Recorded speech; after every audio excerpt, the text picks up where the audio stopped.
Hello and welcome, ladies and gentlemen, to Beyond the Summit presentation of the Starladder I-League 13 European match between the Golden Boys and Four Clovers and a Leprechaun. Unfortunately, we are not going to be seeing Game 1 take place in this series. We actually had a significant lobby delay, so with Saxa being unable to load in until about half after, or even later than that, after the scheduled game time, they are actually facing a 1-0 deficit in the game. So, right now, Golden Boys are already up 1 point, and that means 4C&L have to make every single game count.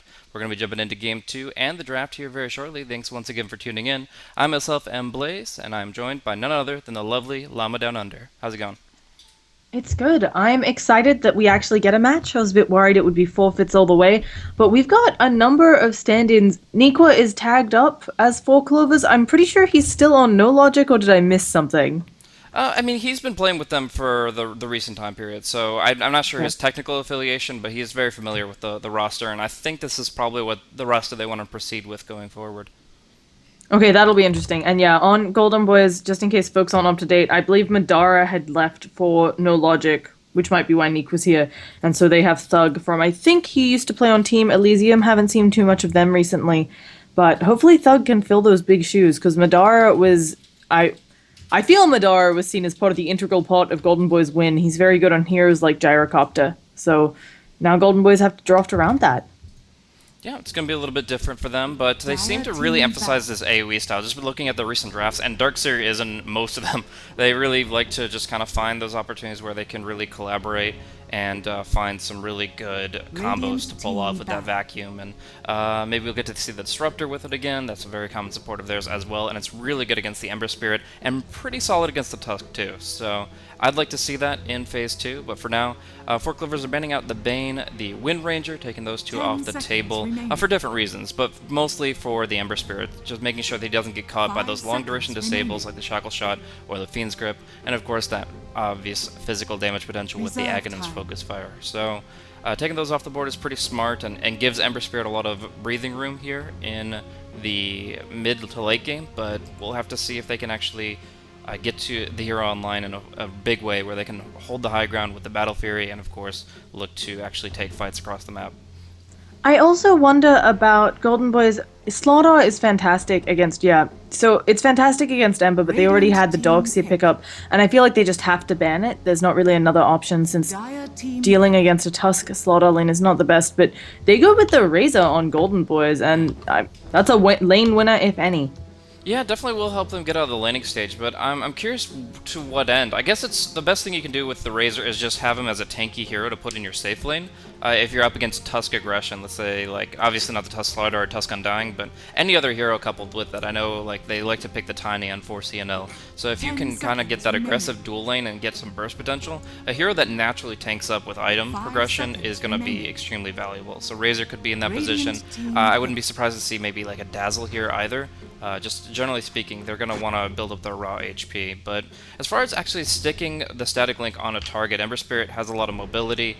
Tusk has obviously different ways of moving about the fight. So I'm curious if the Razor's actually going to get some long duration static links this game, or if he's mostly just going to be that kind of bread and butter pusher.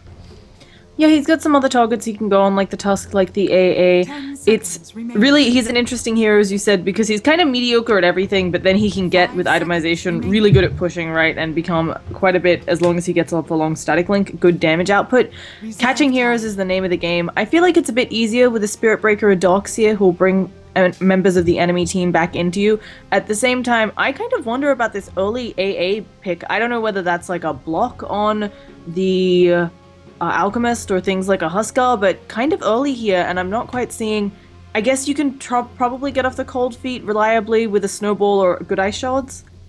Yeah, I mean, there is definitely some potential just Searing Chains and Cold Feet together. They already have a decent bit of magic damage, so the Ice Vortex will be pretty valuable. Darkseer is always going to be going for the Mechanism if he gets a... honestly, Yeah. there's no conditional to it. You almost always see that Darkseer mech, unless somebody Yep. else is better for it.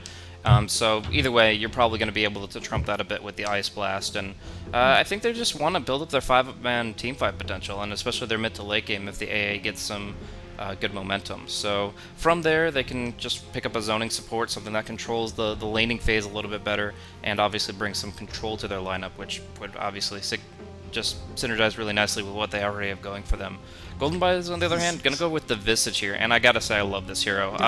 One of my favorites, and brings a lot to these team fights here. Gonna be able to dish out a ton of damage with the Soul Assumption, and at least at the moment, shouldn't be nuked down too early in the fights. Ember Spirit can catch him, lock him in place, but he's still gonna get at least one Soul Assumption, if not 2 or 3, out in the fights. And then, of course, it also synergizes with the push. Razor, with those familiars behind him, is gonna be able to take down pretty much any tower at minimal risk, and I think 4C&L really have to start thinking defensively now. Yeah, he's also a bit of a nice way of dealing with Ember. If you know where the Remnant is, you can definitely scout that with familiars. Just a bit of extra vision considering all the vision nerfs, and certainly something good teamfight potential with a Darkseer. And 4 Clovers, I think maybe the one downside of Visage is before he has those birds, he doesn't have a hard stun or anything, but definitely powerful laner. I kind of wonder for 4 Clovers, because if this Tusk is support, I'm trying to pull up their stats and see whether they're super comfortable with that. It's a bit different with the roster changes, but I think Niqua on this lineup is playing a core role. When he used to play more. Yeah. So they've switched up a bunch of stuff, and I'm just trying to see because I know EGM has a huge hero pool. It does look like though he doesn't play Tusk at all. So on this patch. And now they just picked up the Witch Doctor, so that is going to be Ancient Apparition, Witch Doctor as the supports. One of those is going to have to get farm priority, and the other one will have to kind of sit back here. So I'm curious, who would you prioritize in this case in terms of getting that Aghanim Scepter in the mid-game? Obviously, if the game goes late enough, both of those heroes will pick it up, but one of them is going to have to buy wards and a ton of consumables, and the other one gets to focus on themselves. Do you think there's a hero that gets more value out of the Aghanim Scepter in this match? Oh, they both have fantastic Aghanim's upgrades, and I think just because Witch Doctors is arguably, maybe it scales off a bit more late game, I would give it to him earlier, because I've seen Witch Doctor Ags rushes, which just win you the game. As you pointed out, you know, A wants his Ags as well, but he's typically a hero who, he can rush the Ags, he can try for a Midas, he can be the kind of support 5 for a bit until Witch Doctor gets up. I think what's probably going to happen though is they're going to go for early kills, right? You got Cold Feet into Paralyzing Cask. You can reliably get that to proc depending on the creeps around. And so I think with that combo, you just say whoever's actually getting the kills, because maybe Ancient Apparition maybe gets more of the kills than Witch Doctor or something, you just give that person farm priority. Because as you said, early Ags on either of these heroes is ridiculous. And that's, I think, the main reason the Alchemist got banned out here. There is a definite possibility they could have worked it into the lineup for 4C&L, so taking that out and making sure there's not going to be an easy Ags route for either of the supports is probably the ideal decision there. We're going to see Clink's banned out, but they're just going to go with, again, team fight and early activity, Gyrocopter. Gyrocopter Darkseer obviously has some easy synergy there with the Vacuum Call Down, getting plenty of flak off. And that does mean the Spirit Breaker is going to be playing the supportive role. So we could see Darkseer Spirit Breaker a little bit on the off lane. That double Ion Shell can be very punishing there. But overall, we're going to see him move about the map, gank with the Razor, and things of that nature. And 4C&L going for the last pick Invoker here. I'm actually very excited to see what they can pull off with this one. Obviously, you consider the laning phase. He can bring a lot when you get the Searing Chains and the Sunstrike, if we're going to be seeing that Exort Invoker. And, of course, they can just go for that Wex buildup if they want to focus on countering the push with Tornado EMP. So, a lot of potential with that draft if the Invoker gets online. I feel like he might have some limitations early on. Obviously, the level 1 is terrible for the hero, but he can't rotate, he can't roam, he just provides potentially global presence, and he really is pretty dependent on getting a Hand of Midas early. Yeah, Invoker traditionally loses mid-matchups these days, but what I really like here, and I think it's something we've seen a few teams do, Exort Invoker is certainly more difficult to play because hitting those Sunstrikes, if you don't hit them, you kind of lose as an Exort Invoker. But they've got things like the Snowball, they've got things like, you can probably get a reliable stun off with this support duo on 4 Clovers. So I think going for a Sunstrike build isn't awful here, and I'm really excited to see it. Yeah. But we'll see when he gets to lane what Niqua actually decides to go for, and TPing out for an early ward, as did maybe next time. Yeah, they both TP out, but Niqua's a lot slower about it. He sees the Spirit Breaker now, but he didn't see it previously. He didn't get to see the exact position of the ward. But, of course, it is on the dire side. That pull camp is a lot easier to unlock, so it's probable they'll still be able to take care of business there. But I do think it is going to be maybe next time dual laning with Skylark, at least at the beginning, to help that Soul Ring come out earlier. Meanwhile, there's kind of a tango here in the Radiant jungle. Kaiser is the most vulnerable, but Bambo doesn't really have anybody else to bring in the Snowball, so it looks like they're just focusing to control the bottom bounty rune, and we may have actually a level 1 clash here. 30 seconds to battle. Yeah, it's suddenly something where the team with the Tusk is very content to snowball in on you, but they maybe don't realize that they are a little bit outnumbered until the Invoker gets closer and Sexy Bamboo taking a bit of damage. I don't think they'll go in, because they have to realize it's 5v5 now. Oh, they popped the Chilling Touch though, and as you said, this could be the early engagement. Can they catch anyone with the Snowball? He went Ice Shards first, and it looks like maybe next time. Oh, he's definitely in a position to be killed, but they don't want to go in. I'm really surprised they didn't go for that. I feel like the Ice Shards is long enough. With the Chilling Touch, they could have done it. Yeah, but the thing is, you are up against the Gyrocopter at level 1, and you have an Invoker at level 1. Those two heroes are complete polar opposites of the scale of who can win a fight at the 0-minute mark. That being said, one thing that is critical in that exchange, and that's the fact that they did not see that Skylark completely not only misskilled, but miscast. He just somehow ground target vacuumed and skilled up vacuum at the exact same time, when you definitely need Ion Shell. Like, you never ever see vacuum before level 3 on a Darkseer, and yet here it is. Just a complete misskill, and he's just thanking his lucky stars they didn't have vision on him when he did it. Yeah, it's particularly rough because, as you pointed out, you want the synergy with... Oh, he takes a Searing Chains, and he may actually be in a spot of trouble. The bounces come back to him again. They might have enough damage here if the charge doesn't save his life. 2 more auto attacks will do it, but not able to get it off, and Skylark getting away with the skin of his teeth. As you said, there's synergy between Spirit Breaker and Darkseer. You want to, of course, get Surge Ion Shell up as soon as possible because Surge amplifies bash damage on Spirit Breaker. But now, they won't have that until maybe level 4. Just the best synergy. They have, minimal control here, but we do see that Soxa did miss the sentry here. Usually you'll just see it put in the tree line, and it should be able to take care of the ward to the northeast, but they do put it far too far to the west, and that is a big difference. Now they're not going to be able to pull the lane, and at the very least, Darkseer can just sit there and let the Creequilibrium come to him. And that, of course, also limits the experience and a goal progression for EGM and Soxa. They're not going to be able to get the neutral camps taken care of, so they are going to be very behind in getting their key ultimates online. Looking over the mid matchup, we're going to see a very significant advantage to the Razor here. It's a 306 movement speed here versus 280 on the Invoker. So although he does have good right-click damage when he has the Alacrity on, for the most part, this static link is just going to destroy his potential for the last hit. Yeah, really surprised that Nico didn't go for the boots first. It's pretty commonly seen against a Razor in mid, just means that you don't have to take as much from the static link.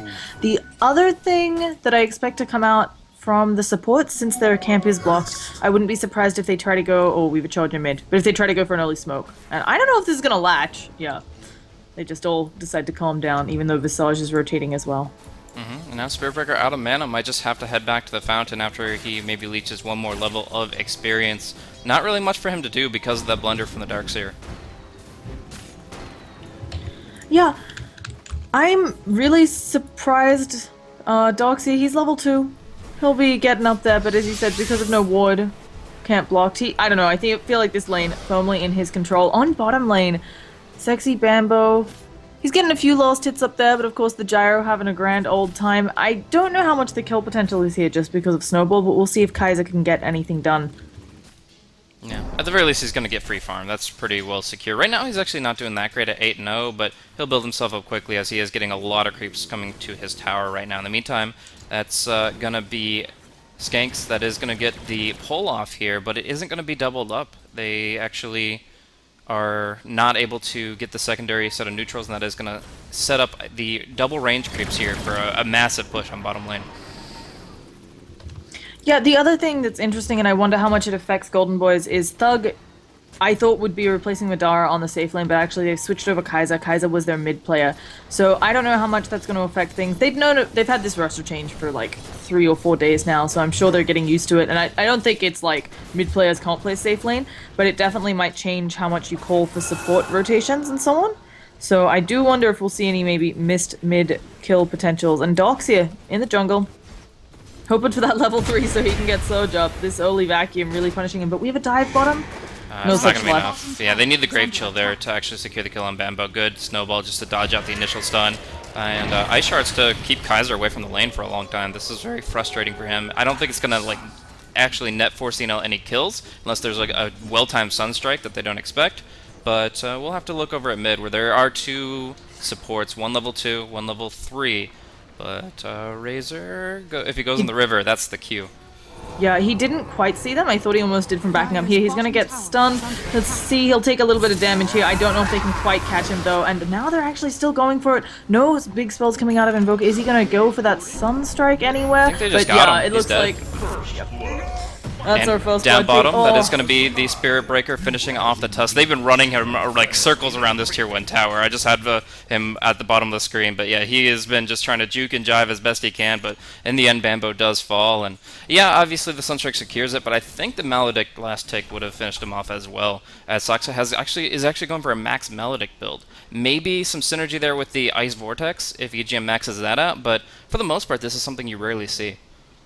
Yeah, I think it's just more indicative that they want to get kills. They think that they can certainly set up scenarios where the Sunstrike can come out, and they're going to be very comfortable with that. But Skylark headed back up top, doing a good job of realizing that the supports had to rotate, or had rotated, had to go home after that gank, and going to get himself some more experience in top. I think a lot of this is going to come down to whether they can bring the fight to 4 Clovers before they're online, just because the Golden Boys lineup does have a bit of an earlier peak, running a Razor and a Gyrocopter. So it'll be something to see who exactly takes these mid-game fights. And AA only level 2 at 6 minutes in. Maybe Golden Boys can take advantage of that. We're going to see a charge here on Pycap, but most Ember Spirits will be able to react quickly enough just to get the Searing Chains off, have no trouble. It is a juicy kill, just the fact the Iron Shell's right on top of them, but the Searing Chains does connect on Spirit Breaker under tower, and even a creep to cast bounce to. This is really bad for maybe next time, and should be just a free kill. Yeah, split amongst them from the Dire kill. And we do see some stacking going on, as well as a Visage in some trouble. No passive here, so he's not going to have that bonus armor or magic resist. He just gets absolutely obliterated by the level 6 Tusk.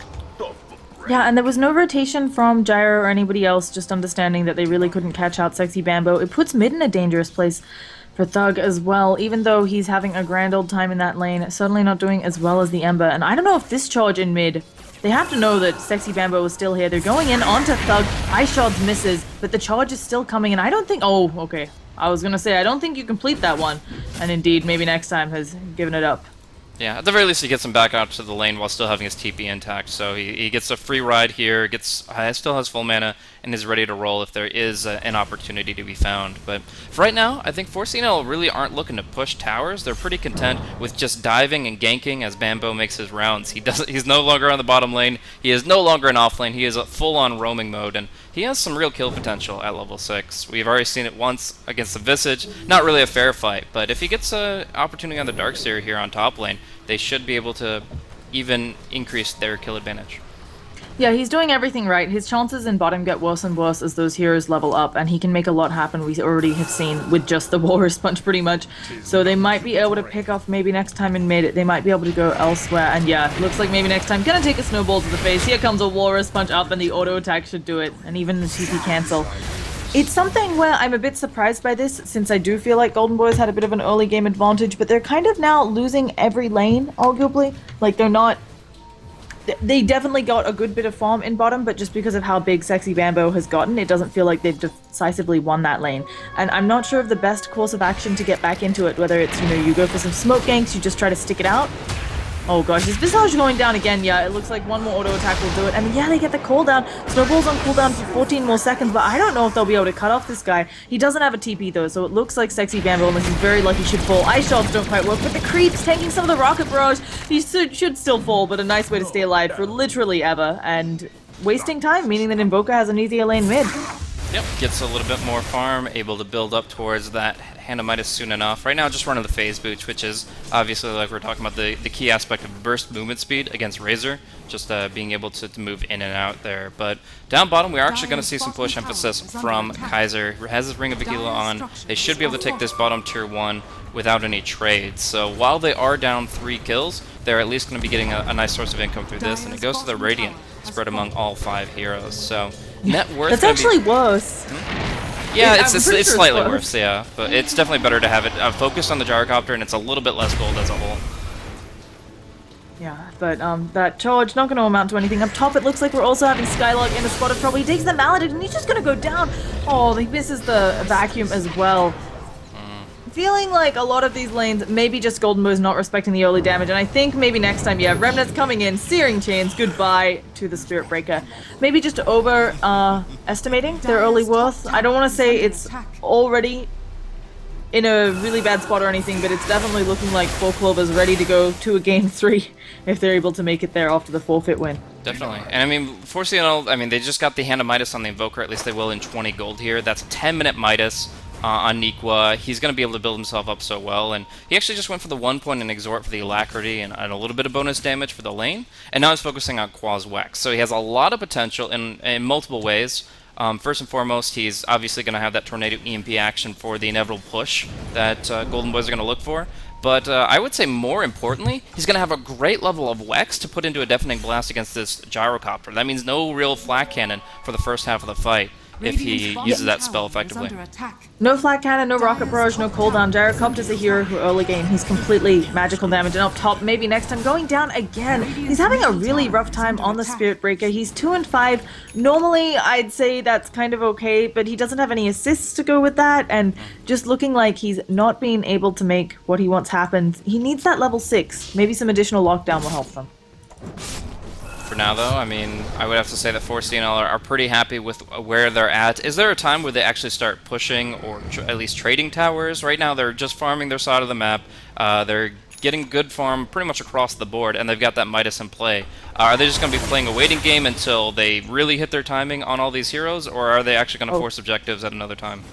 I think if you're giving your Ember Spirit this type of space, and actually we have a charge in top, it's gonna latch. Can they get the bashes? They need the bashes. The slow is coming out and OTPs, and maybe next time not able to catch up and has to back out. And now he might know.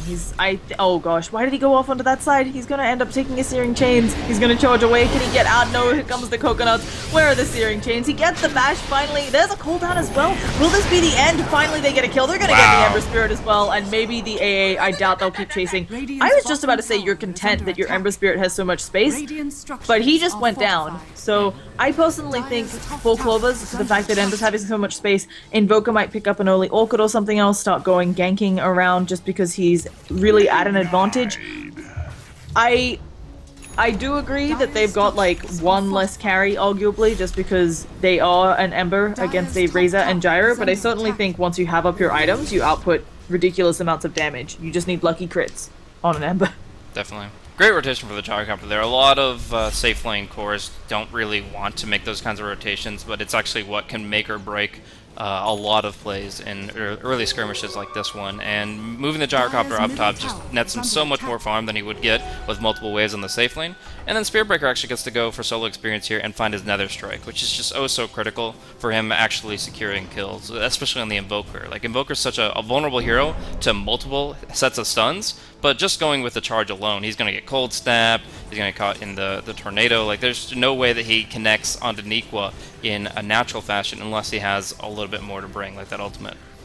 Yeah, and they're either, to answer the question of is it AA or Witch Doctor who's going to be farming, AA's got level 6 and they're giving him some room to get a lot of, oh gosh, that's just a very dead Visage. Oh, hard to watch a bit. Anyway, they're giving him a lot of space. He's got up almost enough to buy the Midas recipe, so I have to assume he's going that way. He may also just go for the Aghanim's Rush, but I really do prefer the Midas since that hero needs levels. Yeah, I think there's a lot of value in that, and he's obviously banking it right now. So we're going to see Kaiser go for a bit of a dive here on Zoxka, the 5-position Witch Doctor. He can stand and deliver with that Death Ward, if only he could survive, but he's just too damn squishy, and he'll be going down. Kaiser going to be snowballed on in return, and that's not really worth it. Going in, going to maybe losing Skylark as well. He's caught by the Cold Snap, and that will be a kill for the Invoker, in fact. So Ember Spirit and Invoker both finding kills after a dive on the Witch Doctor, and they get the Tier 1 tower denied. Just none of Golden Boy's plans seeming to work out for them. They're up against Nikwa on the Invoker, who's 4-0-1, and then the Ember Spirit's 3-1-4. This Ember Spirit has had way too much kill involvement. The average Battle Fury timing this patch, I believe, is 25 minutes on Ember Spirit, and that's mainly because, you know, he normally goes stuff like boots and then maybe drums. This Ember Spirit can have his much earlier if this game continues down this path, just because he's getting so much farm. So your timing window for Golden Boy is getting slimmer and slimmer. Now Darkseer, he's picked up the mech but I think he really needs a blink this game, just because of how far back the supports and so on are going to be playing, and it's looking like it's a while before that comes out. Yeah. And I was mentioning in the draft how I love the fact that they went with the Visage here, and I felt like they had a lot of potential to kind of snowball their lanes, but this is not a 4-position Visage. This is not even like in any capacity a farm Visage. Not even 1,000 net worth here at level 4, farming solo, and probably going to die to the Tusk solo once again.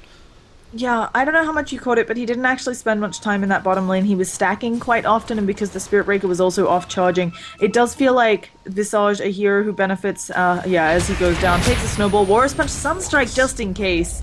Bit rude, but anyway, Visage, if he had been in lane, maybe could have zoned the Tusk a bit better, could have made something happen with that Grave Chill. Just not how Golden Boys wanted to play it, and they're being punished for it now. I think they might have been afraid of that Sunstrike combo that we just saw there. That can still happen even at level 3 for a Tusk, jumping on a Visage. So I feel like if the Visage tries the zone, there's not much a Gyrocopter can do before the Visage is just outright dead to the quick burst damage, the Snowball, Ice Shards, and the Sunstrike altogether. But of course, we do see that Nico only went for 1 point. Maybe that wasn't as threatening as he was led to believe, and he probably could have at least contested the lane a little bit more directly. Yeah, I'm really not sure. I think that they were maybe just doing the mindset of maybe because Skylark skilled Vacuum, they were like, oh goodness, he needs jungle stacks to rely on. True. That's so, could have been that as well, but it didn't quite work out for them. This early Tusk, I mean, also Sexy Bambo, we can't deny, is playing it really well. I loved his early rotations, but it's something where they're just having a hard time now, and even with Helm of the Dominator getting out stacks, I don't know if this Gyro is going to be able to scale so well, and now Sexy Bambo's scouting those too. I'm just gonna great prejudice kill off a ranged creep. So rude. But this mid engagement, we have Darkseer in the area with a Mech Razor, of course, does have a TP and drums at the ready. I don't know if they can do it if a big AA blast comes out though. Yeah, I mean, the mechanism is generally speaking a nice timing for Darkseer, where suddenly he can start actually going into the 5v5 mode. He'll usually have wall and a few points of vacuum at that point, but here we see the Ancient Apparition countering out the mechanism, the vacuum only level 2, this Darkseer not even skilling up his ulti yet, is going to have a really hard time. They've got to make sure the Spirit Breaker connects in a very big way, and the Evoker 1 Tornado could completely disrupt this gank, but they're going to try for it. They have to do something proactive. We're going to see that smoke come through from the side. I think it looks like their target of choice is going to be the Invoker. They managed to charge through the AA as well, and he's going to go down before he gets off the Ice Ball. Snowball. So nice pick off for them, but yeah, the Snowball on the sidelines, and the EMP coming out. It looks like they might all end up dead. Is the Syrian Chain's going to latch? The Visage is down. Skylark and Kaiser look like they're going to fall as well. Thug is doing good damage. Can he pick off Sexy Bambo? One more tower hit. So it ends up being a 3-for-2. Somehow AA survives there. That early point booster over the Midas apparently doing work when it comes to health, but we've got another charge onto Nikwa.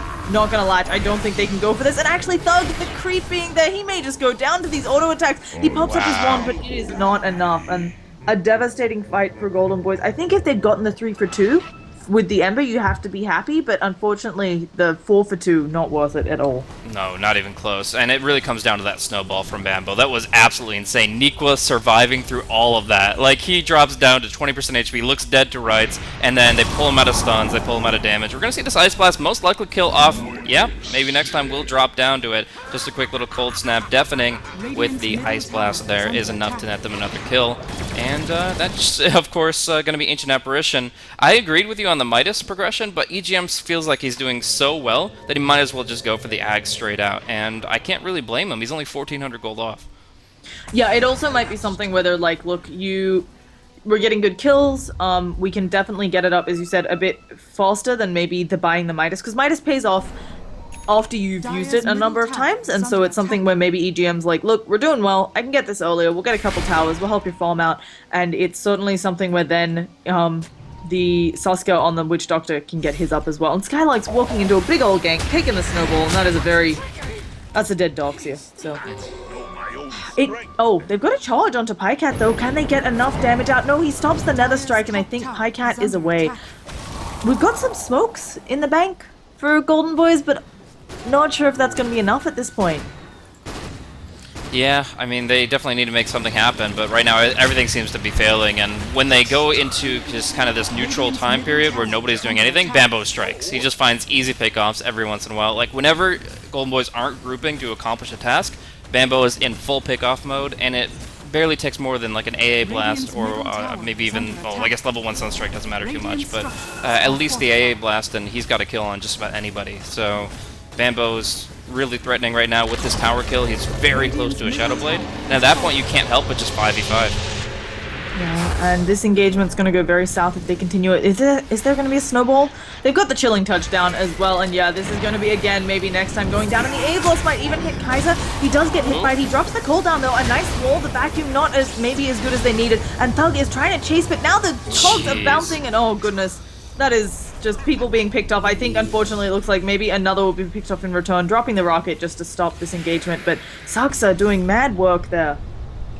Yeah, just absolutely insane. Actually, the bouncing of the Paralyzing Cask and the Death Ward kills off Visage before he even gets a single solo assumption there. He lived for a decent chunk of the fight, but didn't get a single spell off thanks to the control from the Witch Doctor. A little bit of luck, of course, with the bounces, but nevertheless, just outstanding performance. And I feel like they're in full snowball mode at this point. Like, they're literally just trying to end the game before Golden Boys have a chance to take a bit of that juicy comeback goal, because right now it's 10k net worth advantage, 8k experience, and I feel like although 4C&L have a great mid to late game lineup, they have no reason not to just go for the Roche and go for the win. Yeah, I mean, they're ahead in a lineup that really shouldn't be here. They're about almost 10,000 gold ahead, probably approaching 8,000 at least experience ahead.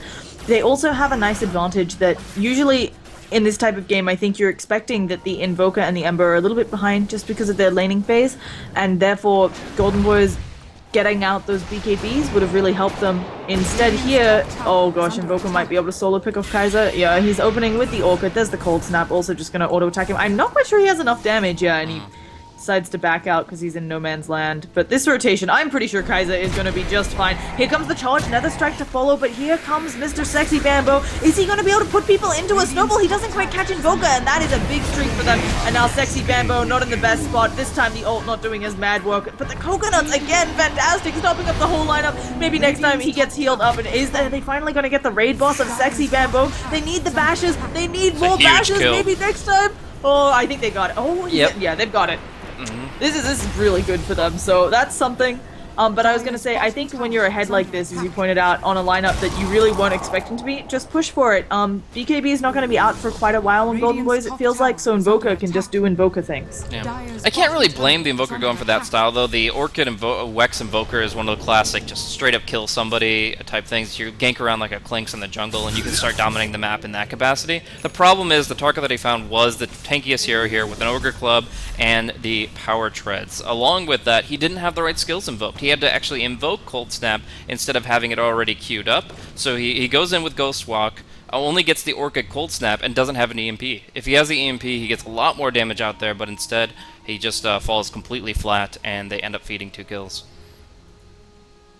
Yeah, and another interesting thing with Invoker's build, I don't know, something that can always be really helpful is having more points in that Alacrity. Of course, it really buffs up the damage on the Ember Spirit. They're not, I mean, they have taken all the outer towers, but it feels like with their lead, they should maybe be able to push more. But of course, not having the points in Alacrity, maybe slowing that.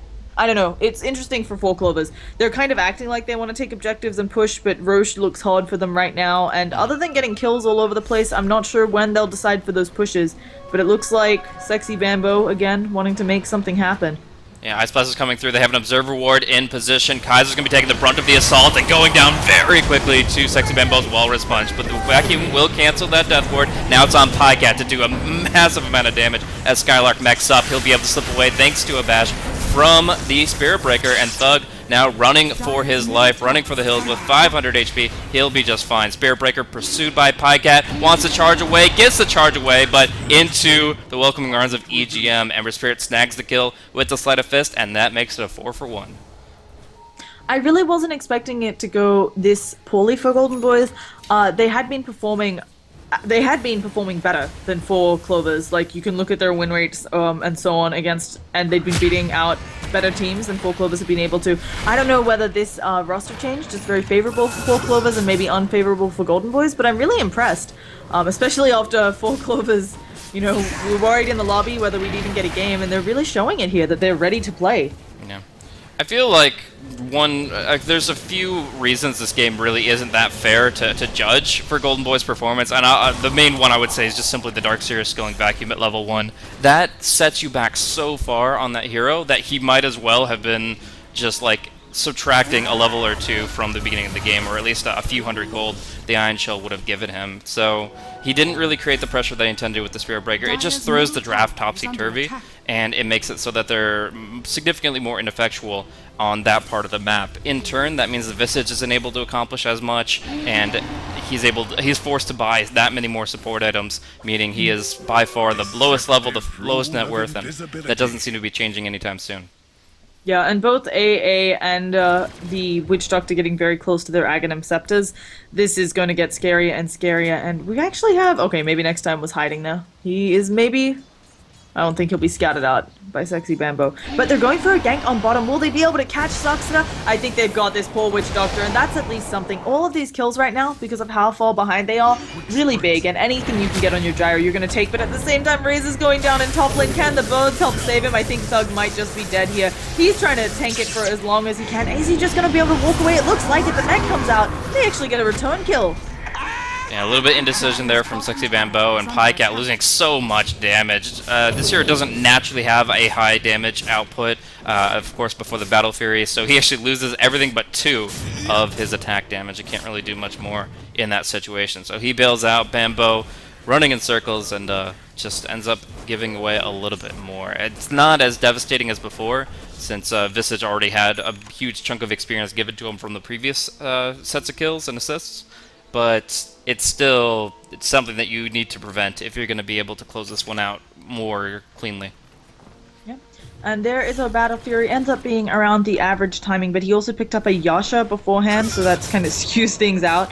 Normally used to seeing just the Aquila or the drums for those stats, and oh, Birdies, are they going to be okay? Okay, Visage's... Oh, actually, never mind, Visage's gargoyles die. So, a nice little bounty for the Ember. I kind of wonder here, we've talked about it, Roshan. I feel like they're in a good spot for 4 Clovers to take it, and maybe that's what they're headed over for now. But both teams could certainly go for a Roshan sneak or just outright taking it. I feel like they have the damage output now. Sneaking it is a little hard. You're still taking a really long time to bring it down. They want to get a pick, they'll find Visage, and I think just with 1 bird kill here, they'd be happy to go into the pit. But Spirit Breaker is actually charging here. Did they see him with that Ice Blast? They did. They're just going for it now. And this should be actually a nice Nether Strike onto Nikwa. He's trying to get out, but actually gets pulled right into the wall and gets cleaned up nicely. Sexy Bambo, again, making this path to retreat, and it looks like he'll be okay. But 4C&L losing the Invoker there actually give Golden Boys now an opportunity to take back the map. Yeah, I think... As you said, it's really rough if you're Golden Boys to try to sneak this because they've got stuff like Sunstrike and AA Blast and Ice Shards, all which check the pit from pretty far away. 4 Clovers, yeah, without... Oh, we have... Maybe next time. Stopped again. Is he in the dangers? Oh, he's just gonna go down. Goodbye. Maybe next time. It's been nice. So... Yeah, unfortunately, and now a snowball in onto Kaiser. Is he gonna fall as well? He pops up that BKB finally, but there's physical damage coming out of that ward. Razor might be able to get the return kill on Sexy Bambo, but will it be enough? The snowball's still on cooldown, but he's invisible. And now Thug has to try and do something here. They managed to pop up some vision, but Thug, he needs to get out of here. But the coconuts are bouncing, and it looks like Skank's gonna fall as well. Is this just a team wipe? It looks like it is, and that is... Easy mid-tower for the lineup of 4 Clovers, getting the Visage Familiars as well. Those are on cooldown for another 70 seconds.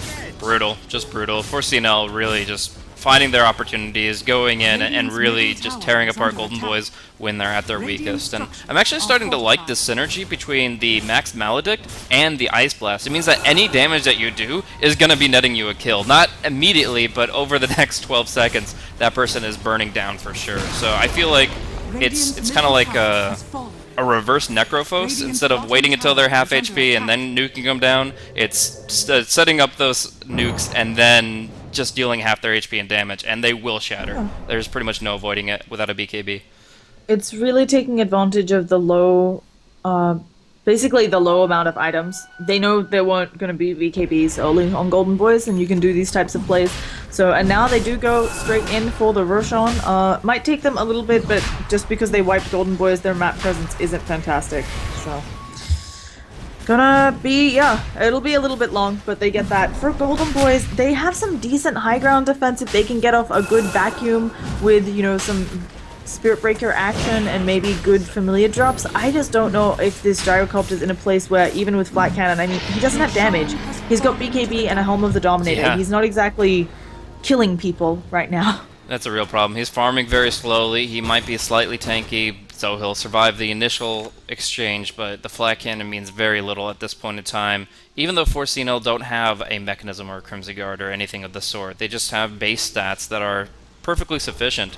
The Gyrocopter's main damage output is actually his call down. Like, he's level 16, so that's not too shabby, but the Flat Cannon itself pales in comparison.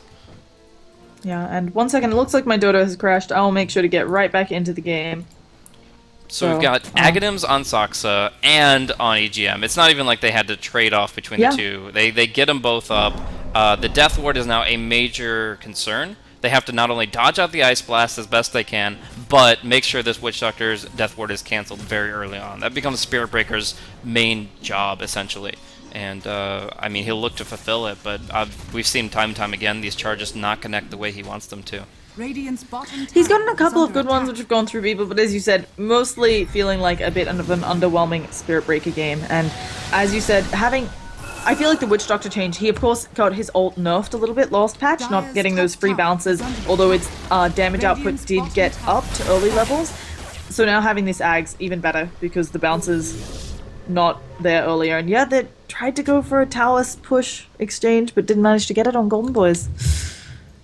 Oof, and this Ember is huge. Yeah, just massive. I mean, the crit isn't there yet, but the Manta style just allows him to actually stay in the fight perfectly fine. I'm not actually sure if the Manta provides that much value in this game compared to most. Like, you're not dodging out Orchids and stuff like that. I think you can kind of break the targeting on Nether Strike and things of that nature, but it doesn't seem to matter. Just having the movement speed, having the good stats to play around with, not being a glass cannon, he's allowed to commit a little bit more to maybe some tower siege. I do agree that it's a bit weird. It really wasn't. I was expecting just the crit immediately because, as you said, it's not like there are obvious Manta dodging things. There aren't silences and so on. But I can certainly understand maybe he's in a bit of a pickle, decides to use it to dodge some damage and so on. And yeah, he can do this type of thing. You know, illusion sieging. Oh yeah. Not really the patch for that, but I think they have a lot of pressure, and so going a bit of a defensive item, it still gives you some decent damage output, and then going for the crit, you know, you will maybe be rewarded for the high ground push. But I feel like Golden Boys, they're getting the BKB soon up on the Razor. He also needs more damage output. They need physical damage right now, and I'm not sure what's the best way to get it, although Gyrocopter going straight for that butterfly. Yeah, I mean, that might just be the best approach going in. I mean, you could look at, like, the segue items, like there is the Heaven's Halberd, then the Butterfly, and then you can have an S and Y Butterfly if you disassemble them. But otherwise, yeah, he just needs to get a way to survive, especially against the Invoker's right clicks. But end of the day, I'm still think that they're really just backs against the wall in this position. I almost feel like 4C&L are toying with them a little bit. I'm looking at Sexy Bambo's items. That's an Aghanim Scepter progression on a Tusk. He's looking for the Walrus Kick, which I don't actually think has that much game value, but it's a lot of fun. It's a lot of fun. It hopefully isn't kind of the game-throwing item. As you said, I do... it's definitely a really good lead. Pycat actually getting close to damaging out Thug. He's silenced up. He should be able to get away because he's so close to the base, and I don't think the Soul Bone is enough here, but always scary. I don't... They're really far ahead on Full Clovers. Yeah, approaching 20,000 net worth lead and at 15,000 experience. So it could be okay to go for this item, but hopefully it isn't a game-throwing item. I certainly think that Golden Boys, they have a decent high ground defense, and it might actually be rapier time. It might be one of those games where the safe play just makes you lose more slowly. Yeah, getting Talisman of Evasion by itself, though, is so weak that I feel like if he was going for the Rapier, he'd go for it even before that Talisman. That's just like the gold per evasion value. It just really doesn't make much sense. I kind of feel like it might be a bit of a late game game. Oh, we'll look at Tusk here, getting caught out by the Nether Strike. Nice little takeoff on Sexy Bambo, but there's the Death Ward. Do they have something to cancel it? No, they're taking a lot of damage here, and it's the bounce back and forth that prevents Viscid from assuming the souls. They're going to lose 2 outright before Kaiser cleans it up, and in the meantime, their base is being broken. The Glyph is down, the Tier 3 is gone. That Manta style pummeling away, and the AC Aura also degrading the armor of these barracks. Now another Ice Blast coming through right onto Thug. He thinks he's winning this fight, but in fact he's about to shatter. BKB or not, he is going down. And then we're going to be looking at Spearbreaker, who has no charge left. We'll be able to route them, but we have EGM coming back in. BOT's online. Yeah, going on the Witch Doctor, I think that's a clear back out place. They thought they could take him down fast enough, but the Creep Wave taking a lot of that Rocket Barrage, and I think they're losing a set of racks here. Let's see if maybe next time can do anything. He's got a charge, but instead he's Searing Chained up. They're going to use the cooldown, but this Rax, it's falling quickly. They need to do something to get them off of their racks, and they pop the BKB on Kaiser, and this time it's going to at least not be the kind of wasted BKB that came out before, but never mind, maybe I spoke too soon. Looks like he wasn't able to make anything latch, and here comes Pycat getting off. And that's all they were waiting for.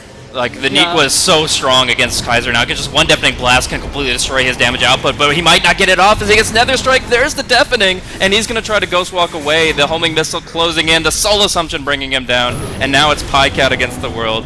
He's 1v3. He's jumping out as quick as can be, and it looks like he'll actually has a shot at getting out of this one, despite 3 pursuers. He just is still on the run, just trying to get a little bit of distance here. One more Remnant, and he can maybe try to go for the BOT play as a Manta. You could drop the Mantas there, that would at least balk the Gyrocopter, but no, he's on the run as fast as can be, and he is home free. Yeah. They did get the racks very, very low, and the ranged barracks are almost gone, so of course that one not regenning. And, I mean, this team fight, wasn't it without the Tusk since he was dead? So, Golden Boys had pretty much a, 4v3 and still had a really rough time. Yeah, I mean, they're just taking any fight they can get, but yes, they're popping BKB charges, they're having the significant numerical advantage, and yet they're just not able to actually finish enough targets off to make it worthwhile. Aghanim Scepter up on Tusk. How much damage does this thing do now? 200 damage, that's not bad. Definitely at least disables the Blink Dagger. Yeah, you can argue it's some more disable. Maybe he can knock... Oh, maybe it's really just for the high ground siege, right? They definitely have an issue of if you have to fight into a vacuum gyrocopter, you have a bit of trouble, but if you can blink or manage to find your way in, because of course he didn't go blink this game, maybe he finds his way in, is able to kick someone out. Yeah. I'll say that that's the strat, and it's not just kind of, we're really far ahead. Yeah, I also could just be a little bit of practice. Bambo obviously plans on playing Dusk in the future, and you can't just pick up an item in a really close, high-tier game and say, yeah, I've never used this before, but let's see how it goes. No, this is one of the better times where you're still up against a really good team, but you're in such a position that you can still close it out one way or another. But yeah, you could use it like a Venge swap if you get the Blink Dagger, or in this case, he's just going to try to Shadow Blade or haste his way in to try to break through. If you just straight up knock back the Gyrocopter, I'm curious how much that delays his damage output, because it does provide a slow for 4 seconds of 40%, and Gyrocopter was pretty short range as a hero, so I'm curious if that knockback could just take him out of the fight long enough for 4C&L to dominate his other 4 allies. Yeah, I think it depends on the flat cannon and how quick he is with his BKB. You were at the point where maybe knocking the gyro back into your whole team, not the best. You know, early game it's actually great because his magic damage is all like rocket barrage, and so if you split it among 5, you're good. Charge on EGM is gonna end up connecting, but they see Sexy Bambo and they're going for this. Do they keep him in? Yeah, he's in that range, but the Tornado, he's gonna go down. A nice Ice Blast hits onto Kiza, and now maybe next time, again, the target of all of their frustrations. They finally got a pipe up, but I don't know if it's enough, and Searing Chain's gonna slow down Thug's rotations as well, so that'll be that.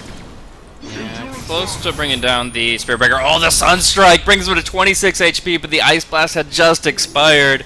One moment too late for Neeko there, but still a nice attempt. Yeah, Bambo's death does set them back about 90 to 120 seconds in terms of their next pushing attempt, and we probably look at going at Roshan at this point. You get another Aegis up. 4C&L are very confident, but yeah, they need to at least get a few wards up here. Right now, Dire's vision is actually quite lacking.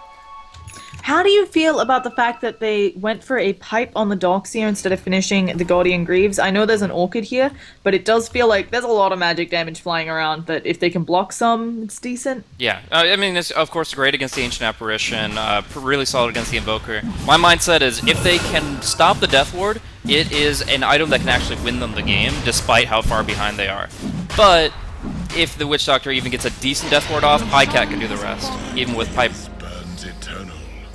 Yeah, 100%. I mean, Their BKBs are out, which always helps against an Invoker. They just need the damage. These BKBs are also still long though, so these high ground defenses should be pretty good unless Kaiser gets caught out. No, iShield's not latching. And we got some interesting drawings on the map. They're saying, I think, push out the side lanes, make sure that we can take the next fight. And Witch Doctor has picked up a Blink Dagger. Nice. That's actually going to be really solid. If you can get in the tree line and just put the Death Ward down where they can't even see you, only Vacuum's really going to stop you if the charge isn't already there. I mean, yeah, the Familiars might be able to get there in time, but it really comes down to where he's microing them at that particular moment. And he's got to be afraid that they're going to be taken out easily. They're just such a key aspect here. But yes, the game plan right now is going to be push out the top lane, get them to start defending it, and Pycat jumps bottom. Where all of them will just try to break that last Rax. Or he can just crit them for 1,000 in mid. Skylog, he should be fine here, but holy cow, Thug, he can't fight with this debuff on him. 17 seconds. It's gonna be tough. I mean, I guess he can BKB and try to go for it, but it looks like they're losing a tier 3 tower because Thug just not in the best position to go in. Yeah, this is a really difficult fight for them. They do have 4 buybacks, but even still, like, once you start losing heroes, you can't really re-rally as 5. You're going to be fighting like 3v5 and then 2v5 as you just keep on being picked off one by one. You don't really have a choice at this stage. I assume the Invoker would have been a little bit closer to the siege, at least get the aura on the tower to break it down quicker, but it looks like they're playing very safe and they just want to use the Manta for it. Yeah, I think they understand that if they do make a wrong move, I mean, they're pretty strong right now, having that turned against you with a wall vacuum combo. Another AA boss, but this one misses. They've actually got the jump in. Do they get the vacuum? No, but it might be enough here to disable. They still haven't stopped the channeling on that Witch Doctor ult finally, and Kaiser kicked away. That seemed to work out, and now Sexy Bamboo Walrus Puncher BKB doesn't care about that. And so, yeah, it's gonna be Pycat just chilling in their base with the Aegis, you know, just Aegis carrier things. So, working out really well. They forced a buyback, and I think they have to be pretty happy about that for 4 Clovers. Yeah, they got one buyback on the Invoker, though, as well. He did go down pretty quickly all of a sudden, so Niqua has to get back in. But now with the Gyrocopter down, they want to at least force the buyback, if not take another lane. Bottom lane's going to be taking some hits here from a siege creep, but it's not going to be actually breaking. Meanwhile, top, they have forced the Spirit Breaker buyback. The Gyrocopter should follow suit, and now this is kind of the midnight hour last stand. Niqua gets a great tornado onto the Spirit Breaker charge, but they want more for their buyback. Unfortunately, it seems like they don't have the wherewithal to get it. Blinking forward here, we're actually going to see a nice vacuum onto 3 heroes. Can Kaiser actually do it? No! He gets hit by the Deafening Blast. He can't do anything here, and he's just going to go down gradually to the Ice Blast as he gets silenced, as he gets destroyed. And that is going to be the GG here. 4C&L taking it 45-20 here, 41.5 minutes in with a 25,000 net worth lead. Took them a little while, but 4C&L found their base breaker. They were expecting this game to be on the defense for the most part, and actually having such a tremendous advantage at the 20-minute mark wasn't as good as it normally would be because their lineup wasn't really made to push that advantage and just finish things off quickly. They had a much more conservative draft that was ready to fight at different timing windows than they actually were most prevalent. So the game did take a little bit longer, but in the end, we are actually going to a Game 3 here. Just a reminder, guys, Golden Boys got a Game 1 forfeit win due to 4C&L being like almost a half an hour late for the scheduled match, and this second win here is going to be the win for 4 Clovers and Leprechaun. Will actually be pushing us to Game 3 of the Best of 3 series. Thanks once again for tuning in. Llama, do you have any other thoughts on the game before we proceed to the next one? No, it was I really enjoyed it. I always love seeing an Invoker. I do wonder, as you pointed out, you could see from Invoker's skill build that he thought they would have to play defensively, and I wonder whether 4 Clovers off the back of this, maybe they'll think, hey, are we doing a bit better? And they can maybe go for a more aggressive thing, or whether they'll just go a very safe route again. Either way, excited for their draft, hoping we get to see another Invoker or something along that vein, someone who maybe we don't see as much these days. Absolutely. Well, we're going to be wrapping it up for now. We'll be seeing you guys in Game 3 in just a few minutes here. Once again, thank you guys for tuning in to Dota Star letter EN. I'm Blaze, broadcasting on behalf of Beyond the Summit. You can look me up at Twitter, on Twitter at BlazeCasting, and of course, my wonderful co-caster at Llama Down Under. Thanks once again, and we'll see you guys in a few minutes for game number 3.